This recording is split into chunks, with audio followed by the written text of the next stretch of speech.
Assalamualaikum, hai Inspirey. Kali ini berani jadi inspirasi menghadirkan kisah sukses dari anak Agung Gede Agung Wedatama Pemayun atau yang akrab dipanggil Bli Weda. Melalui Bali Organik Subaknya, ia bersama para petani muda keren menghadirkan hasil pertanian organik berkualitas sekaligus menjaga keberlanjutan pertanian tradisional Bali. Mari simak kisah lengkapnya. Sejarah awal usahanya, kalau bicara tahun dimulai dari 2013. Waktu itu kita berusaha di bidang pembuat pupuk organik berbahan dasar guano kotoran kelelawar. Berjalan di hulu, ternyata permasalahan besar pertanian kita di Indonesia itu di hilir. Jadi banyak petani kita tidak bisa menjual hasil produk pertaniannya dengan harga yang baik, dengan harga yang wajar, dan berkelanjutan. Oleh sebab itu di 2017 kami mulai merampas sektor hilir dengan membuat perusahaan di bidang ekspor. Setelah ekspor berjalan, di 2019 kami mengembangkan di lokal, baik itu retail, B2B, dan juga horeca.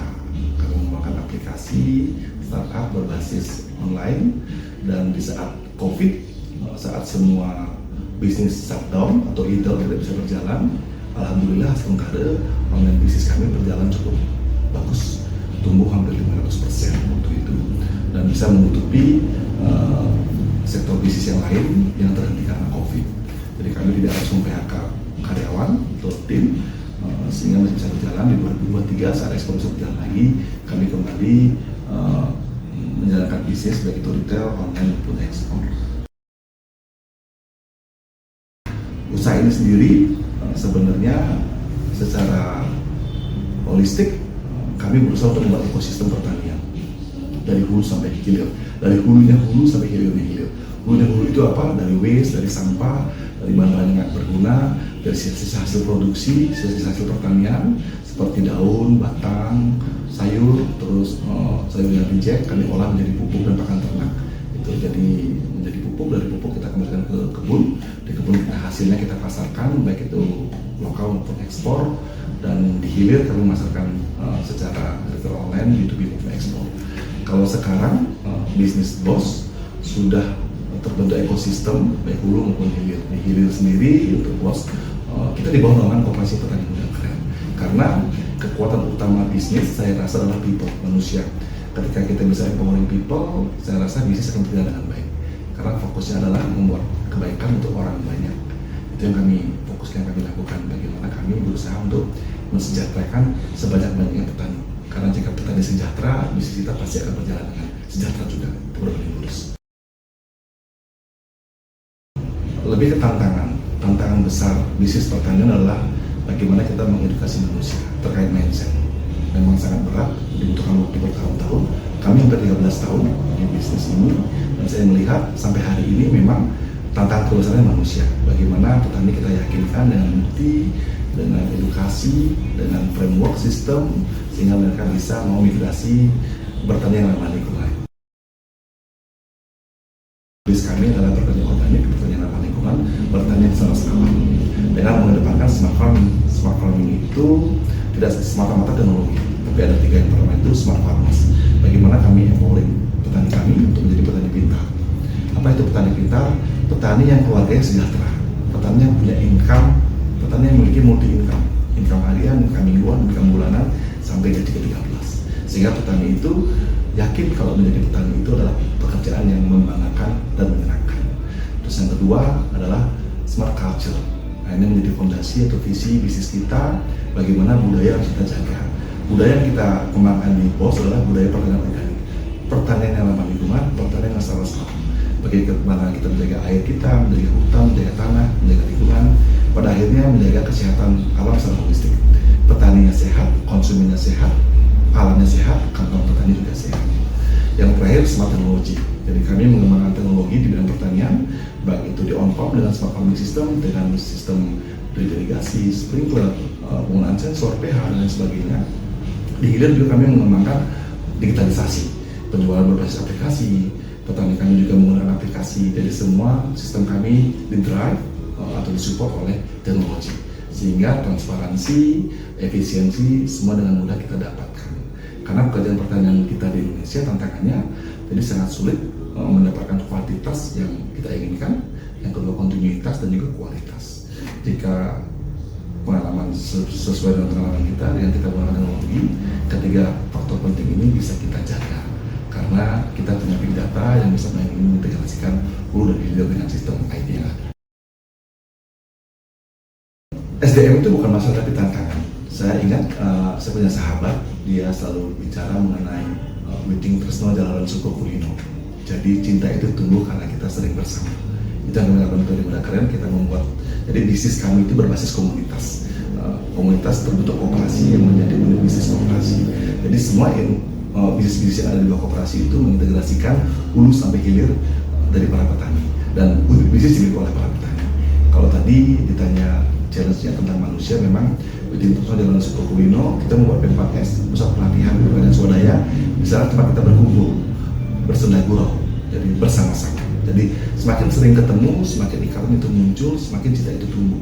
Jadi yang kami lakukan adalah sesering-seringnya kami berkumpul, bersosialisasi, bertemu dengan para stakeholder, baik itu petani, ketua P4S, para champion, termasuk juga pemilik bisnis yang ada di bawah Koperasi Petani Muda Keren. Sukses itu adalah ketika kita bisa bangun di kala kita jatuh, bukan di kala kita naik. Kalau mengenai kejatuhan, kegagalan, kerugian, itu sudah biasa, merupakan sebuah proses dari aktivitas bisnis itu sendiri. Bisnis itu seperti hidup. Sehari ini kita sehat, besok kita agak demam, besok lagi pilek, habis itu sehat lagi, ya begitulah keadaan bisnis. Tapi challenge utamanya bagaimana kita mengambil perasaan positif dari hal-hal yang terjadi dalam kehidupan kita. Karena saya yakin dengan vibrasi yang baik, frekuensi yang baik, dan energi yang baik, semesta akan merespon dengan hal baik yang datang ke dalam hidup kita. Semua tergantung dari respon kita. Kejadiannya bisa apa saja, kejadiannya bisa baik atau buruk, tapi respon kita yang akan menentukan apakah kejadian itu menjadi hal baik atau buruk dalam proses melakukan bisnis atau hidup kita. Kami berharap BOS bisa mengempower lebih banyak petani lagi, dan secara misi kami sekarang memang sedang menduplikasi platform Koperasi Petani Muda Keren di provinsi lain di luar Bali.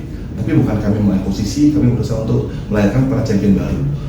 Sudah tumbuh Petani Muda Keren Kaltim, Petani Muda Keren Merbabu di Jawa Tengah, Petani Muda Keren NTT, Petani Muda Keren Sorong, Petani Muda Keren Puncak Jaya, petani muda di Sumatera, Sulawesi, banyak petani muda keren sudah tumbuh secara gerakan begitu, dan kami mengempower teman-teman untuk segera masuk ke area bisnisnya berupa koperasi.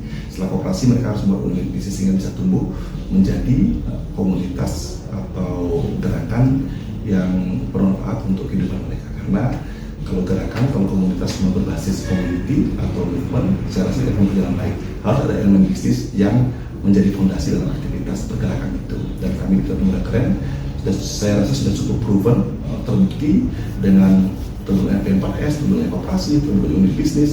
Sampai hari ini gerakan kami masih berjalan cukup baik dan semakin memberikan impact positif kepada petani.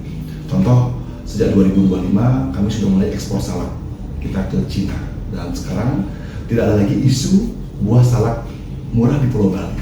Biasanya terakhir di 2024 ramai di media salak harga cuma Rp1.000, Rp2.000 di petani. Tapi sekarang alhamdulillah sementara tidak terjadi lagi. Sejak 2025 dan 2026 sekarang, sejak pasar ekspor ke Cina sudah dimulai, salak gula pasir dan salak Bali kita tidak ada lagi isu salak tidak bisa terjual. Jadi ini yang kami lakukan di Petani Muda Keren, bagaimana kami mengempower solution kepada para petani secara bersama-sama di bawah naungan Koperasi Petani Muda Keren melalui unit bisnis Bali Organik Subang. Tipsnya sederhana saja. Jika kamu tidak memiliki apa yang kamu sukai, maka sukailah apa yang kamu miliki saat ini. Jadi fokusnya bersyukur. Jadi bersyukur dengan apa yang sudah dimiliki sekarang. Kalau sekarang punya pegawai cuma 2, syukuri 2 itu, alhamdulillah sementara akan menjadi 5, 10, bahkan 100. Jika sekarang skill bisnisnya masih 100 juta sebulan, syukuri saja, difokuskan dengan sukacita, nanti akan tumbuh menjadi 200 sampai 1 miliar. Begitu seterusnya. Intinya, makin besar syukur yang Anda pikirkan dan Anda rasakan, semakin besar kelimpahan yang menunggu Anda di depan. Kalau kami di Petani Muda Keren, sejak 2017 kami sudah melakukan pusat pelatihan pertanian bisa swadaya. Jadi banyak yang gratis platform ilmu yang kami bagikan, baik itu dari sisi budidaya, teknologi, hilirisasi, digitalisasi, semua kita bagikan. Sudah banyak sekali kami mengedukasi teman-teman dari lokal Bali, Indonesia, bahkan beberapa kali kami lakukan pelatihan internasional, bahkan ke Bali dari 21 negara yang terakhir kami berbagi praktik baik yang kami lakukan di Bali. Jadi kami tidak mengajar, tapi kita berbagi, kita sharing. Jadi pengalaman baik, praktik baik yang sudah kami lakukan, yang sudah menurut kami berhasil di Bali, kami bagikan kepada saudara-saudara kami. Jadi mari datang ke Bali, belajar bersama di Petani Muda Keren melalui P4S dan Koperasi Petani Muda Keren.